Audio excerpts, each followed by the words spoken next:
అందరికీ నా హృదయపూర్వక నమస్కారాలు. జనసేన మద్దతుదారులకి, జనసేన వీర మహిళలకి, జన సైనికులకి, ఆంధ్రప్రదేశ్ ప్రజలకి, ప్రతి వర్గాలకి అందరికీ పేరు పేరున నా హృదయపూర్వక నమస్కారాలు. ఈ ఎన్నికలు ఈ మే 13న చాలా కీలకమైన ఘట్టం చేరుకోబోతుంది. మన భవిష్యత్తుని మనం నిర్దేశించుకునే సమయం. దీంట్లో భాగంగా మీ అందరినీ నా విన్నపం, నా విజ్ఞాపన, నా అభ్యర్థన, వైసీపీ వ్యతిరేక ఓటుని చీలనివ్వకుండా అందరం ఒకే మాట మీద నిలబడి ఎక్కడైతే భారతీయ జనతా పార్టీ అభ్యర్థులు ఉన్నారో వారికి మన సంపూర్ణ బలం టీడీపీ జనసేన బలం ఇవ్వడం, అలాగే టీడీపీ ఎక్కడైతే నిలబడిందో సంపూర్ణంగా జనసేన బీజేపీ మద్దతుదారులు, జన సైనికులు, కార్యకర్తలు, బీజేపీ కార్యకర్తలు అందరూ మద్దతు ఇవ్వడం, అలాగే జనసేన పోటీ చేస్తున్న చోట టీడీపీ మద్దతుదారులు, టీడీపీ కార్యకర్తలు, టీడీపీ మహిళలు అందరూ కూర్చొని జనసేనకి మద్దతు ఇవ్వడం. సమిష్టిగా ఇది కూటమి గెలుపు, ఆంధ్రప్రదేశ్ గెలుపు.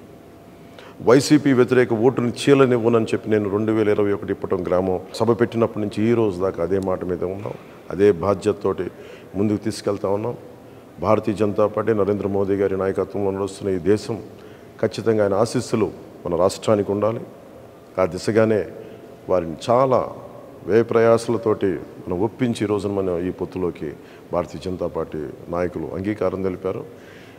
నాకు చాలా చిన్న వయసులో నేను చదువుకున్నది ఎంజీఆర్ గారి మాటలు గుర్తున్నాయి.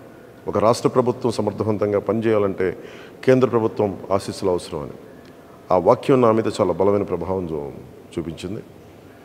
ఎందుకంటే మన కేంద్ర ప్రభుత్వం లేకుండా ఈ ఫెడరల్ స్ట్రక్చర్లో కేంద్ర ప్రభుత్వం సహాయ సహకారాలు లేకుండా ముందుకు నడవటం చాలా చాలా కష్టం. వీటన్నింటినీ దృష్టిలో పెట్టుకొని ముఖ్యంగా 6 అంశాల మీద మనం ముందుకెళ్తున్నాం. విద్య, వైద్యం, ఉపాధి, సాగునీరు, తాగునీరు, లా అండ్ ఆర్డర్. విద్యకు సంబంధించి ప్రభుత్వం ఫీజు రీయింబర్స్మెంట్స్ చేయలేదు. ఎయిడెడ్ స్కూల్స్ మూసేశారు. సరైన నాణ్యతతో కూడిన విద్యా విధానం లేదు. అలాగే సంక్షేమ పథకాలు, అమ్మఒడి లాంటిది కూడా ఎంతమంది బిడ్డలు ఉంటే అంతమందికి ఇస్తామని చెప్పి ఇవ్వలేదు. ఒకరికి ఇచ్చి మరి అందరికి ఇచ్చిన భ్రమ కల్పించారు. అలాగే ఎయిడెడ్ స్కూల్స్ దాదాపు 7,000 పైచీలకు ఎయిడెడ్ స్కూల్స్ మూసేశారు. ఇప్పుడు వాటిని కూడా ప్రైవేటైజ్ చేసే ప్రయత్నాలు జరిగినాయి. కొన్ని చోట్ల అడ్డుకున్నా, కొన్ని చోట్ల కుదరలేదు, కొన్ని చోట్ల ప్రైవేట్ పరం అయిపోయినాయి. అది విద్య పరంగా ఎవరికి కూడా సరైన ఫీజు రీయింబర్స్మెంట్లు జరగలేదు. ఎన్టీఆర్ హెల్త్ యూనివర్సిటీని పేర్లు మార్చేశారు. ఆంధ్ర యూనివర్సిటీని వైసీపీ కార్యాలయంగా చేశారు. విశ్వవిద్యాలయాల్లో కూడా వైసీపీ ప్రభుత్వం తాలూకు పోకడ, దాని జోక్యం నిజంగా విశ్వవిద్యాలయాల తాలూకు ఔన్నత్యాన్ని, ఉన్నతిని మంటగలిపింది. ఇవన్నీ మార్చుకోవడం, భవిష్యత్తులో నాణ్యమైన విద్య, విశ్వవిద్యాలయాల తాలూకు దాని తాలూకు సమగ్రత కాపాడుకునేలాగా ఉంటాము. అలాగే మనకి వైద్యానికి సంబంధించి మనం ప్రతి కుటుంబానికి 25 లక్షల రూపాయలు మనం హెల్త్ ఇన్సూరెన్స్ ఇస్తూ ఉన్నాం కూటమి ప్రభుత్వం తరపు నుంచి. అలాగే primary health care, secondary health care, tertiary health care అన్ని గవర్నమెంట్ హాస్పిటల్స్ని చాలా బలోపేతం చేస్తాం. అది కూటమి ప్రభుత్వం తీసుకున్న నిర్ణయం. అలాగే ముఖ్యంగా ఎక్కడైతే మనకి పొల్యూషన్ ఉందో, కాలుష్యం ఉందో, కాలుష్యం ఆరోగ్యాన్ని ఇబ్బంది పెడుతుందో ఆ కాలుష్య నియంత్రణ మండలి ద్వారా వాటిని సరిచేసే బాధ్యత కూటమి ప్రభుత్వం తీసుకుంటుంది. ఉపాధి మనకి వచ్చి అన్ని మెగా డిఎస్సిని రిలీజ్ చేస్తాం, డిఎస్సి రిలీజ్ చేస్తాం, 18,000 పైచిలకు పోస్టులను భర్తీ చేస్తాం, పోలీస్ కానిస్టేబుల్స్, ఎస్ఐలు పోస్టులు భర్తీ చేస్తాం, నిరుద్యోగాన్ని రక్కసిని పారదోలుతామని చెప్పి మనకి ప్రభుత్వంలోకి వచ్చిన వ్యక్తి కనీసం పట్టుమని 10 ఉద్యోగాలు కూడా ఇవ్వలేదు.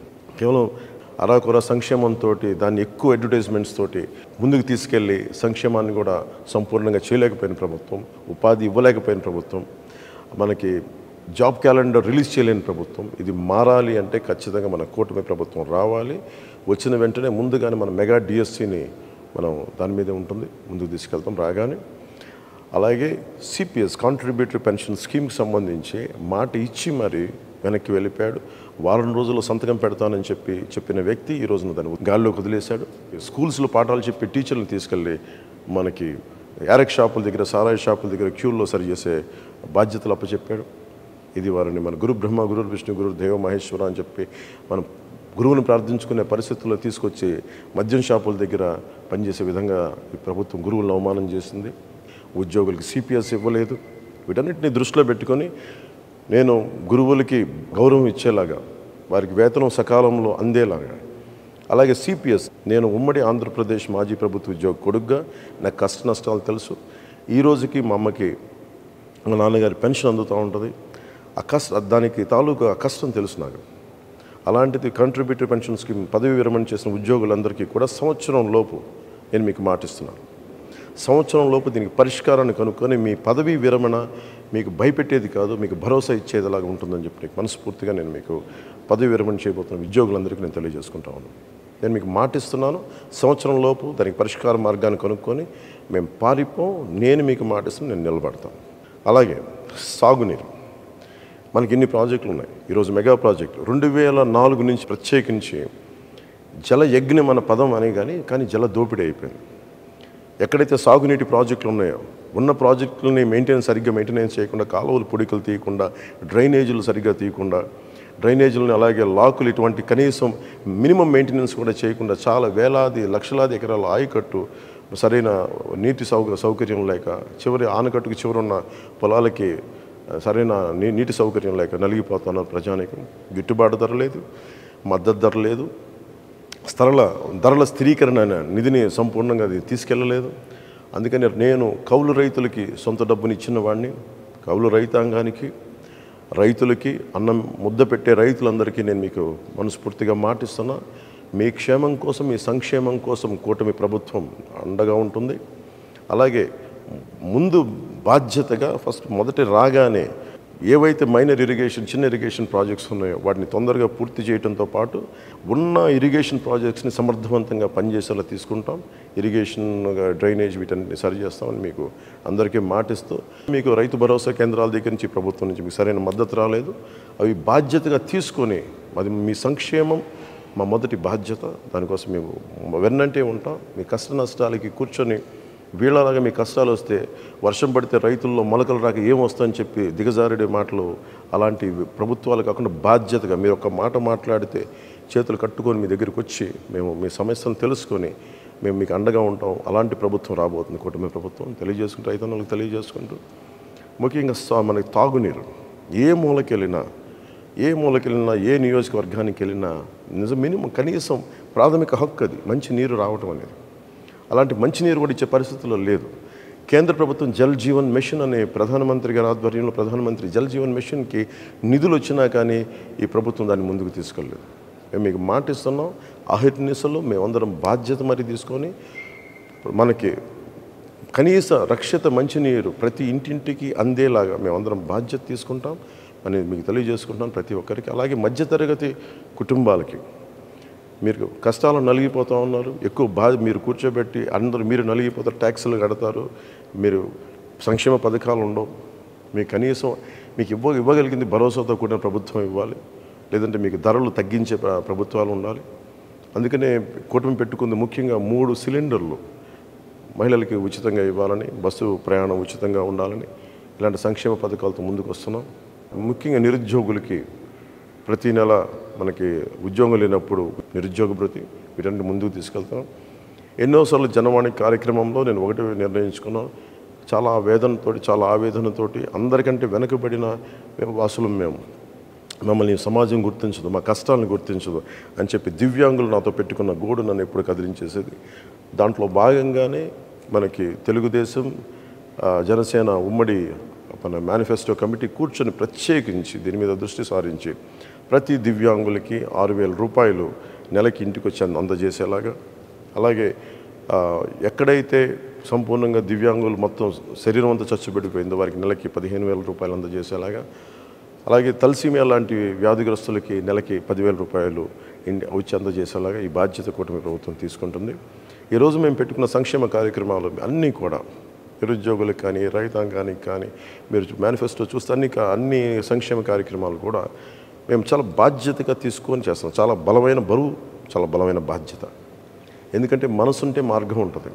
వైఎస్ జగన్కి ఇసుక మీద 41,000 కోట్లు, మద్యం మీద 40,000 కోట్లు వాళ్ళు అడ్డగోలుగా దోచేసుకున్నారు. మన ఆరోగ్యాల్ని హాని చేసి, అసలు ఫిల్టర్ చేయని లిక్కర్ని ప్రజలకు అమ్మేసి, నరాలు దెబ్బతినేంత మందు నమ్మి ఈ రోజున ఒక చిన్న భిన్నం చేశారు వ్యవస్థని.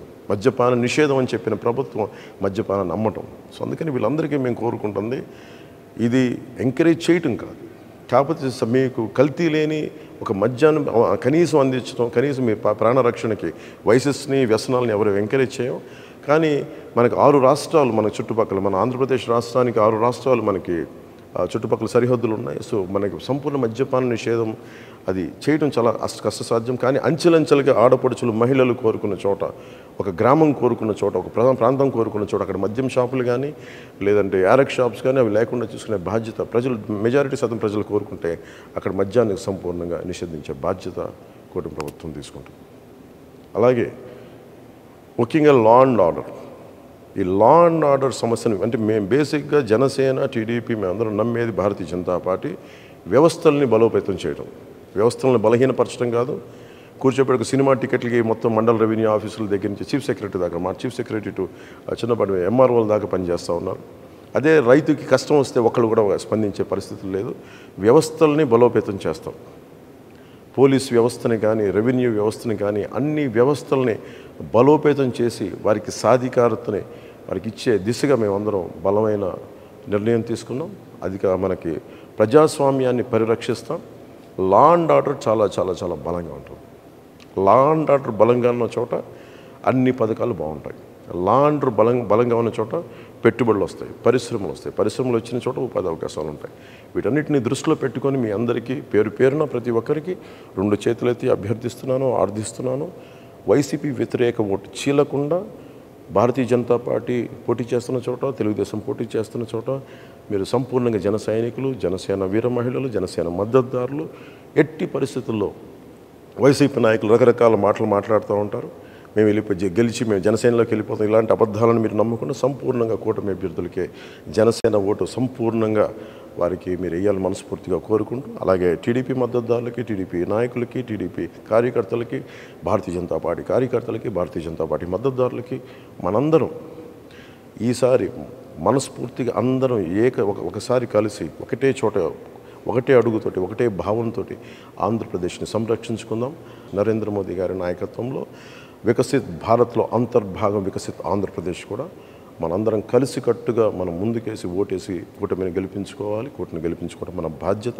ఇది మన భవిష్యత్తుకి చాలా భరోసా ఇచ్చే ప్రభుత్వం. ఇది మీ అందరికీ తెలియజేసుకుంటూ, ప్రతి ఒక్కరికి పేరున ధన్యవాదాలు తెలియజేసుకుంటూ సెలవు తీసుకున్నాను. జై జనసేన, జై టీడీపీ, జై బీజేపీ, జై హింద్.